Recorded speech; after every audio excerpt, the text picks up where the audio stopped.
Enggak, yang pertama untung saya enggak jadi Menhan.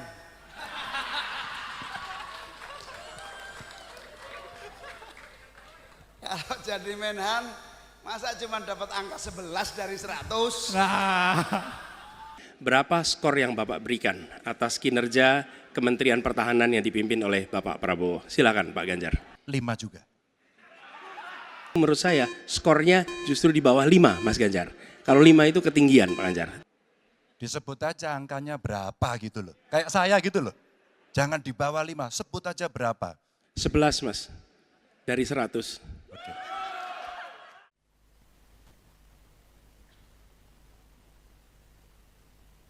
Cek ya.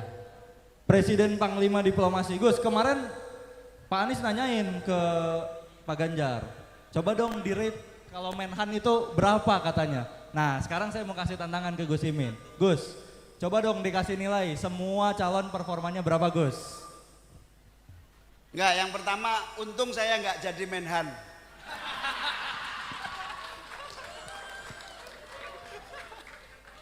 Kalau jadi Menhan, masa cuma dapat angka 11 dari 100? Nah,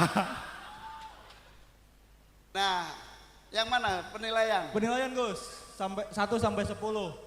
Kalau Pak Anies berapa, Pak Prabowo berapa, Pak Ganjar berapa? Oh, enggak fair dong nanya saya. Oh, Nah, ya enggak udah, fair. Kalau Pak Anies nanya- aja. Nanya saya Pak Anies kan selalu 99. Kok nggak 100 Gus? Ya toleran sedikit sama lawan lah. Dan selanjutnya kami persilakan calon presiden nomor urut 1 Bapak Anies Baswedan untuk bertanya kepada calon presiden nomor urut 3 Bapak Ganjar Pranowo. Waktu Bapak 1 menit, kami persilakan Pak Anies. Terima kasih Pak Ganjar.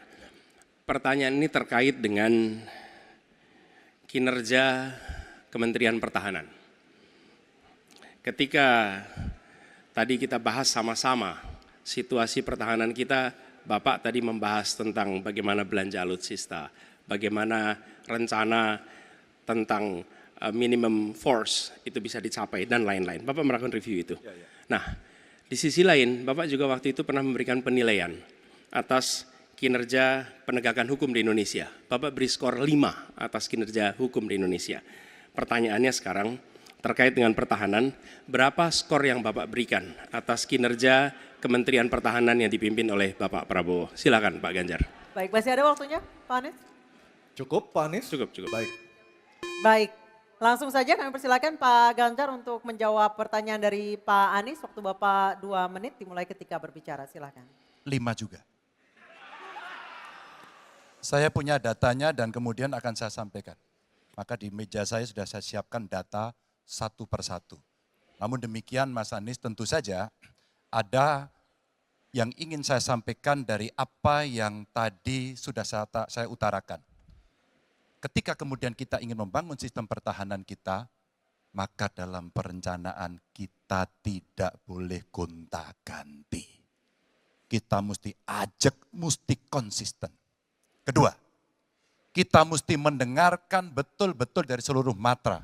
Maka seluruh proses perencanaannya harus bottom up.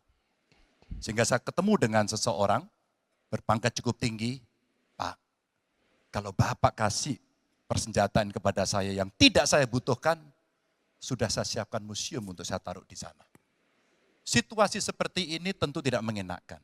Tapi ini harus kita buka apapun kondisinya untuk perbaikan bangsa. Kritik, otokritik itu menyehatkan. Tidak ada kok rasa dengki di hati saya.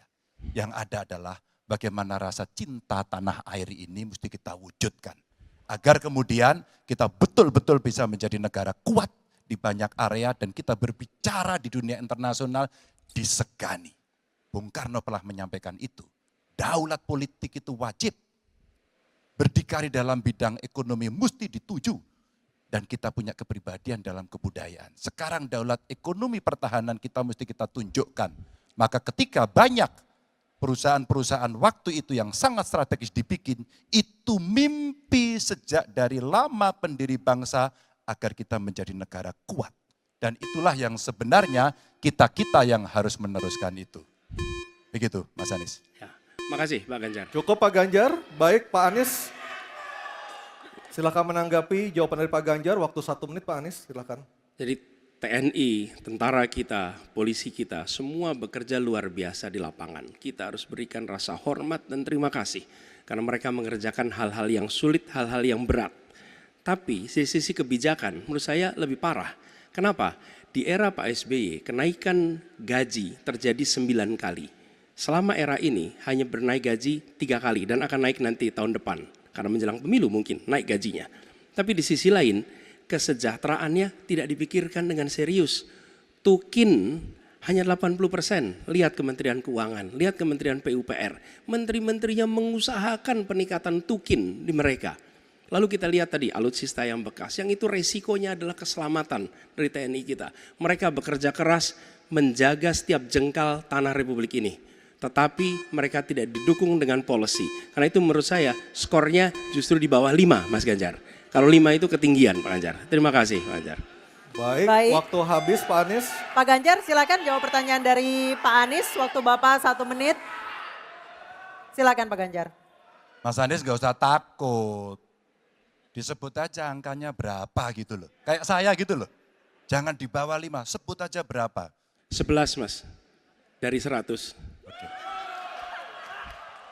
Ini sedikit ngajari kendel Mas Anies biar berani. Apa yang kemudian saya lakukan dari jawaban saya untuk membela para TNI kita? Saya bersama mereka.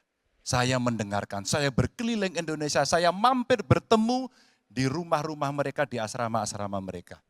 Maka kami tidak mau kalau kemudian mereka, mohon maaf, bertempur dan mati sia-sia. Saya tidak rela. Maka itulah yang saya bela. Maka perencanaan bottom up itu betul-betul sebuah perencanaan yang mereka inginkan. Mereka harapkan dan mereka bisa menggunakan dengan sangat efektif. Termasuk pada soal kesejahteraan tadi yang disampaikan. Dan saya sepakat pada soal itu. Baik, terima kasih Pak Ganjar. Tribun X, menghadirkan lokal menjadi Indonesia.